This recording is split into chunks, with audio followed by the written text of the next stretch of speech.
సంఘటన చాలా బాధాకరమైనటువంటి సంఘటన. మరి మరిపేడ మండలం నుండి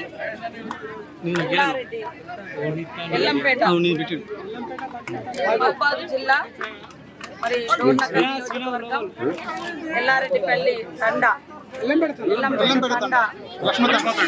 15 రోజుల క్రితమే ఏదైతే మియాపూర్ దగ్గర ఉన్నటువంటి నడిగడ్డ తండాకెళ్ళి అక్కడ కూలి పని కోసం వెళ్ళడం జరిగినటువంటి కుటుంబం నుంచి అమ్మాయి బయటికి చాక్లెట్లకని వెళ్తే మరి అదృశ్యమై 8 రోజుల తర్వాత శవమై తేలినటువంటి ఘటన చాలా బాధాకరమైనటువంటి సంఘటన. పోలీస్ అధికారులు కూడా ఇలాంటి ఘటనలు జరగగానే, ఫిర్యాదు జరగగానే గస్తీ పెంచి దోషులను వెంటనే శిక్షించాల్సిన అవసరం ఉంది. నిర్లక్ష్యం చేయాల్సిన అవసరం లేదు. ఖచ్చితంగా వెంటనే పట్టుకోవాల్సిన అవసరం ఉంది. అంటే ఈ రోజు వరకు కూడా అసలు క్లూస్ అనేది దొరకట్లేవు అనేది అక్కడ స్థానికంగా మరి రంగారెడ్డి జిల్లా పరిధిలో ఉన్నటువంటి పోలీస్ అధికారులు చెప్తా ఉన్నారు. ఇది నిర్లక్ష్యం, ఇట్లా నిర్లక్ష్యం ఎట్టి పరిస్థితిలో ఉండకూడదు.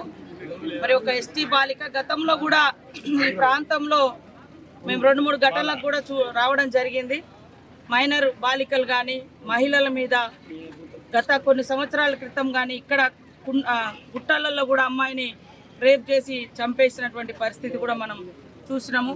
ఇవన్నిటికి కూడా అంతం పలకాలన్నటువంటి లక్ష్యంతో వీటికి మూలంగా ఉన్నటువంటిది విచ్చలవిడిగా ఈ అత్యాచారాలు, హత్యలు చిన్నపిల్లల మీద ఇవన్నీ జరుగుతున్నాయి అంటే విచక్షణ కోల్పోయి దానికి మూలం గంజాయి, డ్రగ్స్ అనేది సీఎం రేవంత్ రెడ్డి గారు గుర్తించే ఈరోజు వాటి మీద ఉక్కుపాదం మోపాలన్నటువంటి సంకల్పంతో అధికారులకు అందరికి కూడా ఎప్పటికప్పుడు హిట్ టీవీ యాప్ ని డౌన్లోడ్ చేసుకోండి. ఇందులో short news, live news, entertainment movies అన్ని అవైలబుల్ గా ఉన్నాయి. Please download hit TV app. Hit TV app ని ఫ్రీగా డౌన్లోడ్ చేసుకోండి.